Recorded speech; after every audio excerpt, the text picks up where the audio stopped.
Welcome. Welcome back. Welcome back, Cotter. Yep. We're going to play a series of Welcome Back, Cotter here today. No, I'm just kidding.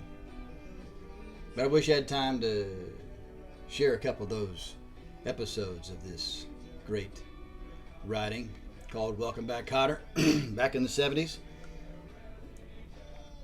We're going to talk about the power of perception today.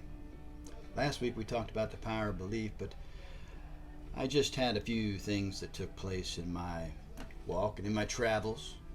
This last week I traveled some beautiful cities. I traveled up to Seattle and had a nice time up there, and then I passed through Las Vegas, which I've come to Las Vegas enough through passing through different airports that I just kind of walk through blindfolded and just kind of know where every gate is, because it's just a lot of craziness up there. All the noise, all the sounds, and all the varieties of people that come out there to try and hope they get lucky. And we make our own luck, right? So I pass by all the luck machines because it's really where everybody go to try to fulfill their dreams in one roll of the dice or one spin of a machine. But the power of perception is something that I think that we should kind of look at in our lives. And while I was in San Diego, I had a nice stay at the Sheraton Hotel Resort there, close to the airport. It's gorgeous. I posted a few pictures on Friends of High School Dropouts, so if you want to take a look at that beautiful resort and what I enjoyed out there, and all the beautiful yachts and the nightlife, and the food is always great, and it's one of the greatest cities still one of the great cities that hasn't been disrupted by some of the things that we have going on in our country, just taking our cities down. We need to lift the consciousness up. We need to help those in need and bring them off the streets somehow. I don't know how, but we're going to figure it out one day all together when we wrap up humanity and trying to bring us all together, as we've kind of splintered apart with all the labels through the years. But the power of perception was actually demonstrated to me at this resort in a very unique way, and I'll share a little story about my perception and my recognizing perception in my life. So I was just kind of enjoying sitting under an umbrella, just enjoying the atmosphere, and then the music sparked up, and I moved my chair out to the sun and said, let's get some sun and spend some time reading and going in quiet with the beautiful music of the 70s and 80s they had playing. And I walked over and I saw this hot tub, and I said, well, I haven't been in a hot tub in a long time. So I took a stroll into the hot tub, and this guy immediately kind of made a comment to me, and we engaged in a conversation. And his name was Gabe. And Gabe, he's from a Middle Eastern country. I never bothered to ask, and it didn't matter, but we had some really neat conversations. And so, a few times he passed by, he talked about some things, and he invited me over to have a little dinner at a nice little place there in San Diego, there on the bay there. So I had a nice little dinner there. But while we were talking, one moment he was over on his lounge chair, and I stopped by him and his friend, and I was talking to him, and he says, Troy, I think he says you've been here before, haven't you? And I said, yeah, I've been here before. I said, matter of fact, I was just here 3 weeks ago. He goes, yeah. He says, I remember you. He says, I remember the hat, and I remember your beard. I got this dark mustache, gray beard. I don't know how that happens, but I don't know how this happens either, right? My heart beats. I get oxygen run through my brain also succinctly. And why does this fall off, right? We don't know. I don't care. But he remembered my beard and remembered my ball cap. And he remembered I was sitting on the third chase lounge from the corner where he was, and there was a young boy and a lady, a mother, there just kind of enjoying themselves and talking. And she made a little conversation with me, and we was talking, and He said, yeah, I remember you were sitting next to a lady and a little boy having a conversation. I said, wow. I said, now, I consider myself one of the most perceptive and I recognize things and great memories. And this is powerful. I said, that's really cool that you have that great gift and great memory. I said, it's nice to know there's others that really have this power of perception like that. And I believe it's something we can build. And I'll tell you why. When I was a child, I never read a book. I had a hard time of memories of really remembering what I was reading, and the reading comprehension was difficult for me. But I had a way with numbers that I could recall, and I could remember certain impactful stories, and I had a photographic memory, and I recognized it. I could remember everything photographically, like vividly. A dream, an image, I remember it vividly. And I practiced this technique on my own. It was just something I said, well, I want to be more perceptive. I want to have more powerful of memory. And so I recognized his powerful memory, and I said, let me tell you something. I said, I think the power of perception goes even deeper than what we're remembering and perceiving as what someone does. And he says, are you in finance? He asks, are you in finance? I says, as a matter of fact, I have a career in finance, yes. I have a couple of businesses my wife and I run, and I am in the finance industry with a group of people.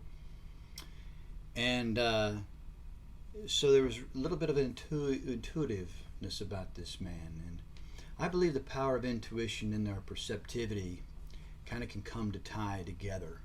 Everything is in us. We just have to tie it all together, just like you have to tie your gut feeling to, the response, maybe fight or flight. Your memory system in your heart is more of your response there is more of a heartfelt and loving type of thing. And here is just your more intellectual up in your brain. But we have a number of brains in our body, and each organ has memory to them, but these are the three powerful center points of our memory system. So years ago, when I was in the paper industry, I was probably about 24 at the time, maybe 23, maybe 2 years into my paper industry career. And I worked at a sales counter. I was not out in the outside sales in the arena at that point in time. And I had a couple men who came in and looking at different papers, and I was perceptive in thinking that I felt they had an ulterior motive with paper to print money. So I took the liberty of calling the Secret Service and told them what I suspected, and within a matter of 15 minutes, I worked in downtown Kansas City. These federal agents from the Treasury Department, Secret Service, came down and had a conversation with me. Within 6 weeks, they brought in a videotape, and they shared exactly what went down when they caught him. A few months later, 4 months later, matter of fact, I did the same thing. Of course, then the manager of the whole head office was calling me saying, "Why are you doing this? Why are you calling this?" Because Secret Service then goes down there and checks with them and see if they've got any clues or anything, and they start maybe auditing some different receipts or we're looking for things. And she didn't like that, and I says, "Well, I says, it's just something I sensed, and I was right the last time. I think I'm right this time." I said, "But I told the Secret Service agents, this is, why do you suspect this?" I said, well, the way they carry themselves was very similar to the last two people you caught. But the difference is, what caused me to look at them was my perception that they smelled like they washed their laundry in the same detergent or the same washing machine, I said to the Secret Service agents. And they didn't look at me strange. I said, okay. Interesting. And I said, I'm just telling you, it sounds strange, but there's something about these guys. And guess what? That was my second pair of counterfeiters. I caught 4 during my career. My short career there was, well, not short, but it was about a 5-year career. And I had a great career there. And I was then, I call it drafted, or I was brought into the printing industry from a wonderful Iranian man and friend of mine still. His name's Masoud Azimi, and I I hold a lot to that man for giving me my first opportunity to get outside, knock on doors, and take my perception elsewhere. But I want to tell you that the power of perception is not something that you just think you either get or don't get. I believe it's something that we can build. I practiced on this all my life. I practiced it to a point that it drew into my intuition. And I think if we all look around, we can see where our intuitive moments have happened. And if it hasn't happened, take time to reflect on things that have taken place where things kind of unfolded in a way. And had you might have seen this or seen that, you might have recognized that they were once there in your walk before and you missed them. Who knows? But Gabe did that. Gabe recognized me from 3 weeks prior, all because of this gray beard, this good old Texas Ranger bowl cap. Going there next week. Gonna see the who we're looking at next week. It's not Houston. It's the other team that's in first place. Anyhow, I can't remember. Me and a buddy of mine are flying out there, seeing 2 first place teams go at it. But anyhow, I just want to encourage you to take time to reflect on your past for a little bit, where you saw something and you recognized it and you just knew you probably should have said something. You just knew you were right. Write it down. Because what happens is the power of when we write it down, the power when we really reflect, it goes in and it builds our consciousness. It builds our perceptivity. So I believe it's what I call a gift. It's a gift that we all have. It's a gift that we all need. And I believe that if you take the time to go within and open your mind to more perceptivity.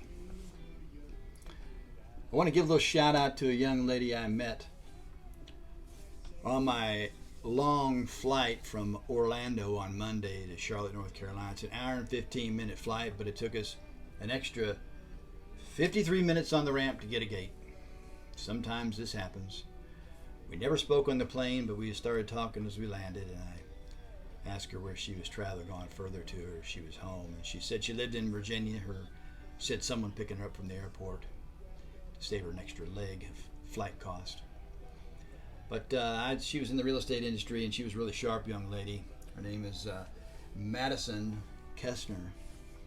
She lives up in Virginia, and I'm going to tell you right now, I was talking to her, and I said something to her towards the end of our conversation. I said, you know, Madison, there's something that I really like to share with people to kind of open their mind, and that is a quote from Talopa. So open your mind. And Talopa said this. He said, have a mind that is open to everything and attached to nothing. When I began to say that, I said, have a mind that is open to everything. I told her it was Talopa. And I said, have a mind that is open to everything. And she said, and attached to nothing. And I reached over and I said, oh my Lord, can I give you a hug? And I gave her a little hug, and I said, I've never once, as I've shared that quote to inspire some people who have an opportunity to inspire, had it closed on me like that. So shout out to Madison Kessner for her depth in learning. I says, how did you know that quote? And she goes, I read things. I says, you keep reading those things. Keep going down that rabbit hole. Keep going down the road less traveled in your life. But on your way there, practice the power of perception. I want to say something else. I was talking to a publisher today about my book, and he told me his book that was inspiring to him was Robert Kiyosaki's book. I want to give a shout out to this book because Rich Dad, Poor Dad is truly one of the most powerful books that can move you. I had 2 dads. I had both dads like that in my life. And if you look around, you probably too have a rich dad and poor dad in your life. Folks, until next time, cheers and ciao for now.